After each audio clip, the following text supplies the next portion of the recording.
Hi, I'm John Seacott, Executive Editor of the Brewer Magazine, and welcome to another edition of the Brewer Magazine podcast. Well, of course, the distribution game is not always a fun one, but it can be necessary if you're looking for growth for your brand. And of course, it does take some volume brewing, manpower, boots on the ground, territory expansion. There's a lot that goes on in it. And it also takes a lot of time in finding the right distro partner to be able to help grow when you're looking for those new markets. Well, Farmers Brewing in Princeton, California has been discovering growth since opening in 2020.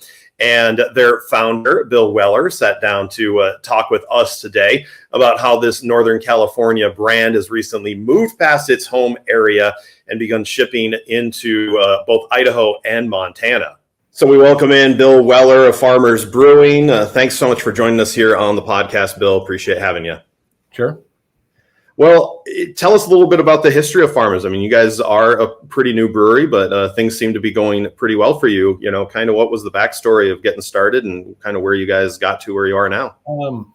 So this goes back to, I still don't know where I kind of got the itch to brew beer. I always like to say it's from the old movie Strange Brew when I was a kid watching that, the McKenzie brothers, and it kind of sparked it. But no, I got out of college, went to Cal Poly, San Luis Obispo, started in mechanical engineering, ended up with an ag engineering degree, and then came back to our farm, and my brother and I started our own farming business in 96.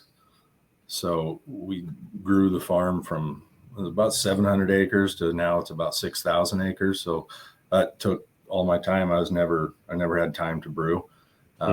Finally, we got big enough where we were able to hire, people to manage part of the farm. So I took some time, built a little brewery in the garage.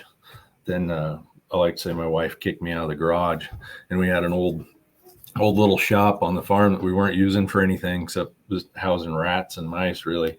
So I gutted that thing, and I knew it was a great spot because there's the right power was there. There's a main natural gas line right there. So I'm like, okay, if I'm ever going to do anything, this is the spot. So I turned that little shop into my kind of test pilot. It was like a 1.5 barrel system, kind of home built. And then I was going to go a little bigger, maybe 7 barrels in this little thing. Then one day, just looking on, I believe it was Pro Brewer, and found this 40-barrel brewery in Phoenix, Arizona. Been sitting in a building for 9 years, and they were turning this area into a tech area. It was kind of a tweakers were living in this building, and so they wanted everything out of there. So I flew down there that next day, saw it on a Saturday, called the guy and flew down, got a ticket, flew down there the next day on a Sunday, checked it all out. And then we started hashing out a deal. Finally got it for pennies on the dollar, but it cost me more to get it out of the building and 18 truckloads up here. Wow. So then we got it. And I mean, the tweakers had stole a bunch of stuff. So we had to, completely retrofit, weld new lids on. And I mean, I spent a lot of time inside of tanks fixing them. So it took us 3 years to put it together, and we are in California. So the permit process is, I like to say we went through 89 permits to get it going. And we didn't have a ribbon cutting ceremony. We had a hoop jumping ceremony because all the hoops we had to jump through to get it approved. So, but yeah, after 3 years, we finally got it going. January 2020 was the first brew. And we, knock on wood, every batch, even the first batch has turned out. We had to dump one batch over from that first batch, and that was just one of the guys put a wrong ingredient in. So our quality control has been really good, and our cleaning, our sanitation. I'm just happy how it turned out, especially such a Frankenstein brewery. I mean, we have a lot of things unique to our brewery because we're on a farm, so we use a lot of our rice that we grow and wheat. So we had to retrofit the brewery, put a mash filter in, put a big cooler into after we do the sacrification step on the rice. We got to cool it back down there's a lot of unique things to this brewery, and it's going good. People have taken to the brand, the name. We went completely different direction. We started a light beer was our flagship, uses 50% of our rice. Everybody else was going IPAs, and I'm like, that's not what we want to be. We do have an IPA now, and I told ourselves we'd never do a hazy. We have a hazy now. So, people ask, so that's what we do. But our philosophy is keep it, we have 5 main SKUs, and that's it. We try and keep it simple. Well, and that's what I was going to ask you. And, that I had sent some questions to you that included like the business philosophy, and, how things have changed. And you've kind of touched on some of those. Is the outside factors like, what the public wanted when it came to a hazy, or was it something that, being able to brew to volume and be able to get those, 40 barrels of beer out, it means having to have those SKUs like you talked about, and being able to determine the SKUs that you guys wanted to be able to use in distribution? So in the beginning, I had 8 or 9 different ones, because just in the little shop, we call it the meth lab. If you see it, it looks like a meth lab. So that's where I worked on all the recipes for a couple of years, getting everything dialed in. So when we started, we had 4 seasonals, we had a bunch of stuff, and then you learn that's just not, shelf space. It doesn't work that way. And minimums on, you want to get the printed cans, shrink sleeve cans or labeled cans are just extremely expensive. So printed cans bring your cost down per case immensely. So that's why we only went with the ones that have the volume where we can justify printed cans. So that's a big factor too of what we release. Yeah. Was it for you guys, like distribution was the mentality at the beginning? We self-distributed on a pretty wide swath. We have 3-4 truck drivers, merchandisers. We had a warehouse down in Sacramento, about an hour and a half away. So we'd ship down there, send them an order every day. They would pick it. Our drivers would pick it up. We would deliver. So we were delivering within, it was probably 250-mile radius. And that was our philosophy in the beginning. Finally, we ended up, let's just focus on the beer. We found good partners. They purchased the rights to us. So it worked out good. Was that first, basically that 250-mile swath is what you kind of started at, and you guys have built from there? Correct. And then we started adding distributors. So now we're in not all, we're not in Southern California. We're from basically the Central Valley all the way to Oregon border, most in Nevada, and now all Idaho, Montana. Yeah, and that's the newest part of things for you guys. What was the thought process for Idaho and Montana? We were talking with multiple distributors, heading south to LA. We were talking in Vegas. We were looking at all our options, and you can kind of tell when you're talking to a distributor if they're interested or not. And these guys, we've had dialogue with them for over a year, and so we went up, visit them in Boise, Idaho. And you find the reputation. You just go around town and ask people about them, and these guys have a phenomenal reputation. So that was one of our decisions. And farmers, that is a demographic, Idaho, Montana, that fits our brand. Mm-hmm. So that was our main decision we were ready to go down to LA, Vegas, and then we just did a 180, went the other way. And it just started. So we're only in month 2. We're shipping. We truck the beer out there. So we've had 2 full deliveries already. And what was the timeline of this for you guys? How long have you been, going through finding distributors and doing this and switching gears from the LA and Vegas markets? Probably 6 to 8 months. But once we got talking with these guys, it happened really quick. Yeah. And we've got 6 guys, 6 sales team members going out in 2 weeks to do crew drives. We're splitting them up, Montana, Coeur d'Alene, Boise. We're hitting all the markets to do this thing right. We have one of our sales guys at territory now. He's going to be moving to Boise in around January, so we'll have a rep in the territory as well. Yeah, and I think that's an important part of it too, to have someone boots on the ground, understanding the market, being able to do a lot more touch points as a brand rep. Yep. Which sometimes, obviously, like you said, you seem to like your distributors, but they can only sell your beer so much. Do you feel that's an important aspect, is having people out there to be able to? It helps hold the distributor accountable as well. You can see, we've got shelf space in planograms, and sometimes they don't fill it, and we see that and call them on it, but we try and work with them. We're not the guys that sit there and complain to them all the time. We're like, let's find a solution, and we're partners. You got to think of your distributor as a partner and not fight them all the time. What kind of key components was it for you guys? Obviously, I think a lot of the reasoning why you have so much distribution is because you went from thinking you were going to have a 7-barrel system to this 40-barrel system.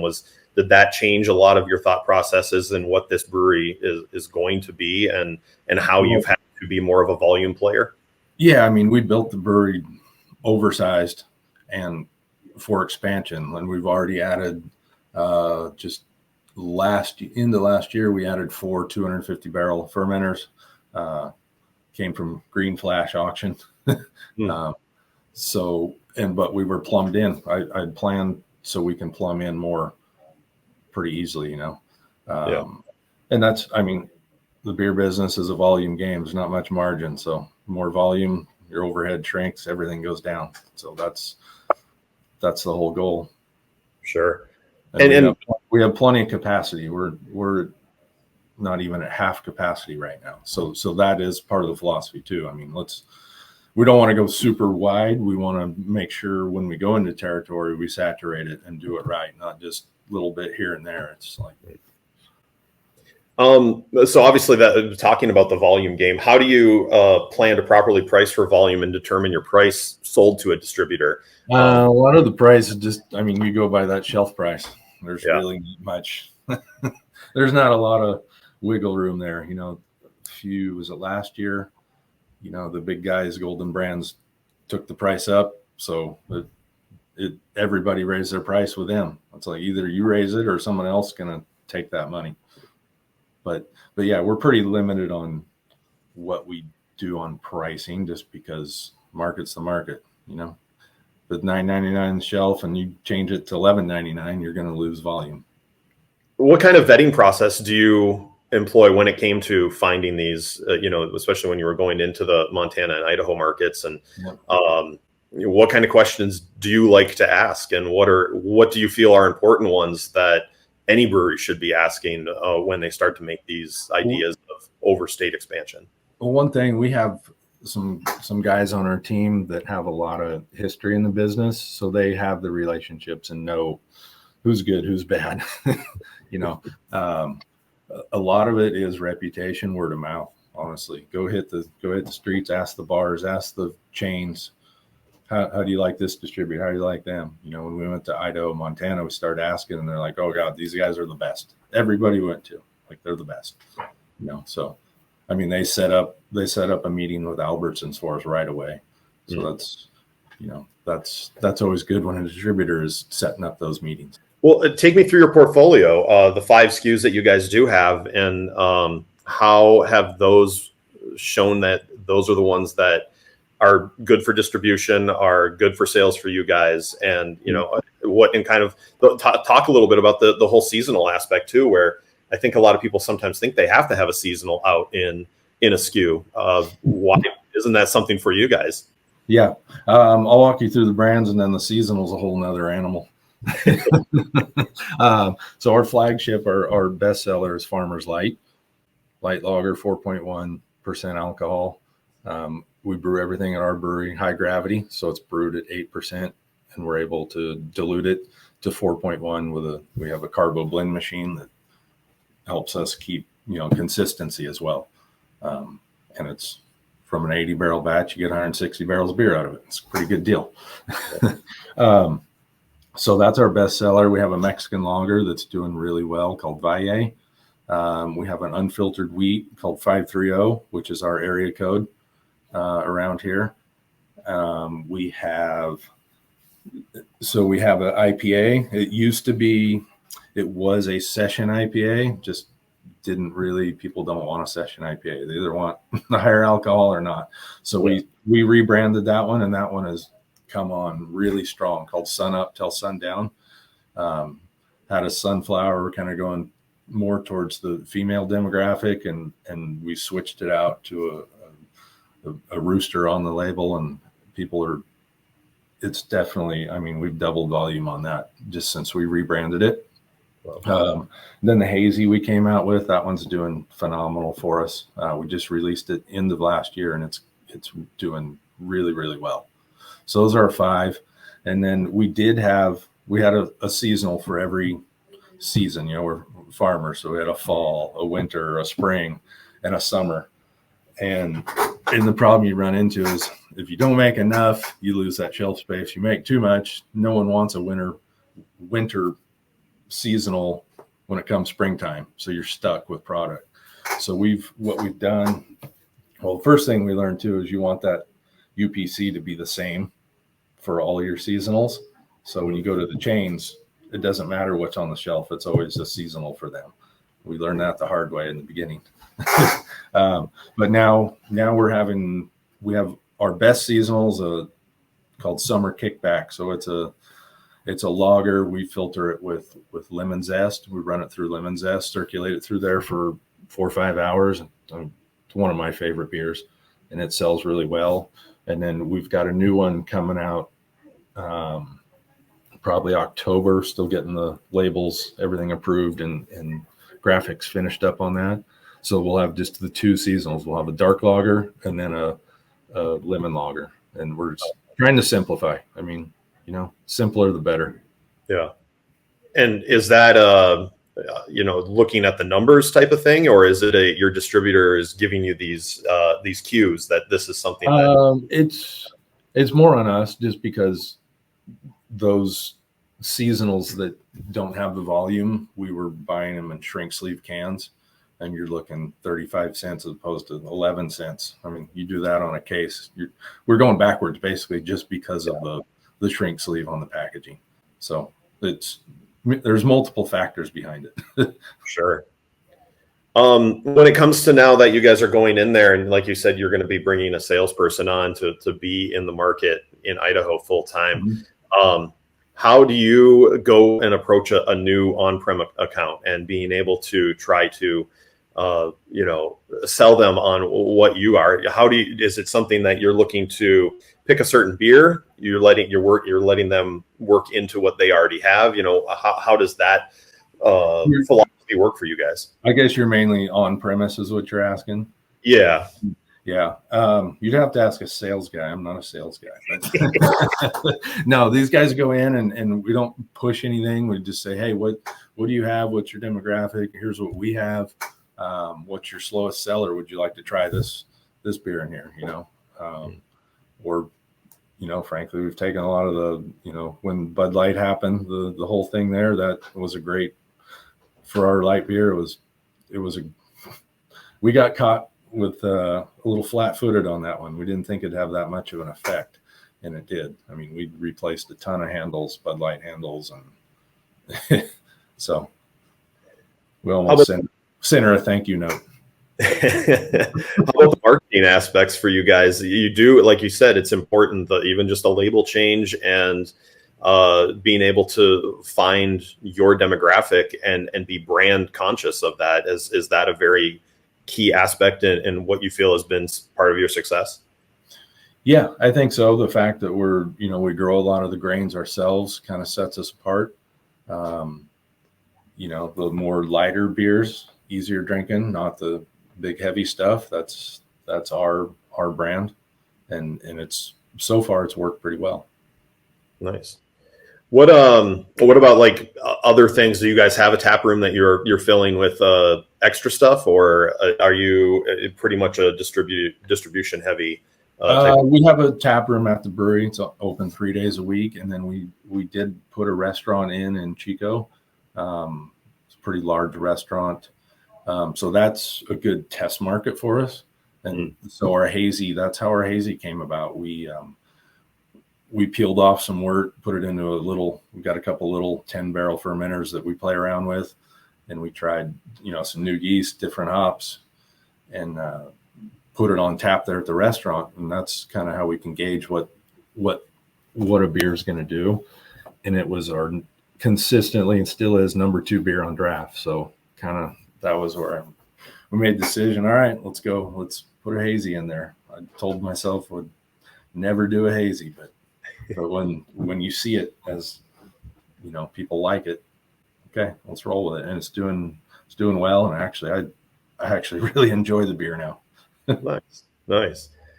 When it comes to looking to the future, how do you guys approach that with distribution? Is it, obviously you're just stepping into Idaho and Montana, but is there thought processes beyond that for you already? And how do you think through it and timeline that? So what we're doing is we're just holding right now, letting that one, putting our focus on that. Like I said, we're sending 6 reps out there for a week to go hit the market. And what we don't want to do is, okay, say that volume takes off and everything else, we still have a lot of room to grow in the current territories we're in.